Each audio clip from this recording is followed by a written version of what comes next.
Halo Sobat NR. Jadi di sini kita akan membahas tentang kegiatan produksi. Apa sih kegiatan produksi itu? Yuk kita bahas.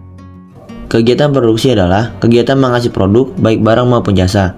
Setelah melalui kegiatan produksi, nilai guna barang yang dihasilkan oleh kegiatan produksi akan bertambah. Misalnya, tanah yang dibuat menjadi bata merah, bertambahnya nilai gunanya karena tanah tersebut bisa digunakan untuk membangun rumah. Dengan demikian, kegiatan produksi dapat pula didefinisikan sebagai kegiatan menambah nilai guna barang agar barang tersebut dapat dijadikan alat pemuas kebutuhan. Tujuan kegiatan produksi. Nah, tujuan kegiatan produksi ada apa aja sih? Yuk kita bahas. Tujuan kegiatan produksi adalah yang pertama, memenuhi permintaan terhadap barang atau jasa yang diperlukan untuk memenuhi kebutuhan hidup masyarakat. Yang kedua, mengganti barang yang telah aus atau rusak. Yang ketiga, memenuhi permintaan pasar internasional. Yang keempat, memperoleh keuntungan. Yang kelima, meningkatkan kemakmuran masyarakat. Faktor produksi. Di dalam ilmu ekonomi, faktor produksi terdiri dari 4 macam, yaitu yang pertama, faktor produksi tanah atau sumber daya alam. Yang kedua, faktor produksi tenaga kerja. Yang ketiga, faktor produksi modal.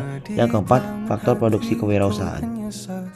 Faktor produksi tanah mutlak harus ada setiap proses produksi. Faktor produksi tanah adalah segala sesuatu yang berasal dari atau disediakan oleh alam sebagai ciptaan Tuhan. Dengan kata lain, faktor produksi tanah adalah sumber asli yang bukan berasal dari kegiatan manusia, seperti tanah, air, tenaga air, ikan, iklim, cuaca, curah hujan, arah angin, tenaga alam, bahan tambang, bebatuan, kayu, serta binatang ternak dan bukan ternak. Faktor produksi tenaga kerja. Tenaga kerja yang dimaksud bukan semata-mata kegiatan fisik atau jasmani, tetapi juga kemampuan mental, non-fisik atau rohani, sehingga disebut sumber daya manusia, yaitu semua kemampuan manusia, baik jasmani maupun rohani, yang dapat disumbangkan dalam produksi barang atau jasa. Faktor produksi modal. Dalam ilmu ekonomi, yang dimaksud dengan modal adalah barang-barang modal atau real capital goods, yang meliputi semua jenis barang yang dibuat untuk menunjang kegiatan produksi barang-barang lain, atau termasuk yang menghasilkan jasa, dan modal berupa uang atau money capital yang tersedia di perusahaan untuk membeli mesin-mesin serta faktor produksi lainnya.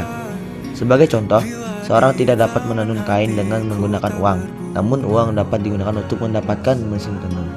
Oleh karena itu, haruslah dibedakan antara modal uang atau money capital dengan barang-barang modal atau real capital goods. Faktor produksi kewirausahaan. Faktor produksi yang keempat ini peranannya sangat menentukan dibandingkan dengan faktor-faktor produksi lainnya. Bila tanah sudah tersedia, modal sudah dimiliki, tenaga kerja lengkap dan siap melaksanakan tugas masing-masing, maka diperlukan seorang yang bisa mengkoordinasikan faktor produksi tersebut, yaitu pengusaha. Biaya produksi. Untuk melaksanakan kegiatan produksi, diperlukan berbagai pengorbanan. Setiap pengorbanan untuk melaksanakan kegiatan produksi disebut biaya produksi. Coba kamu perhatikan, pengorbanan apa saja yang dilakukan oleh seorang penjahit ketika menjahit baju atau celana?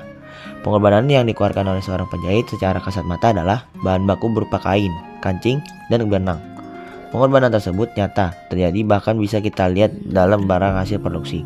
Pengorbanan nyata yang benar-benar dikeluarkan seperti yang terjadi pada penjahit tersebut disebut biaya produksi eksplisit. Masih adakah pengorbanan lainnya? Tentu, diantaranya tukang jahit menggunakan mesin jahit dan lampu penerangan. Mesin jahit yang sering digunakan lama-kelamaan akan aus dan rusak. Demikian pula penggunaan listrik mengeluarkan biaya. Namun kedua biaya tersebut tidak bisa kita temukan dalam produksi yang dihasilkan sehingga biaya tersebut disebut biaya implisit.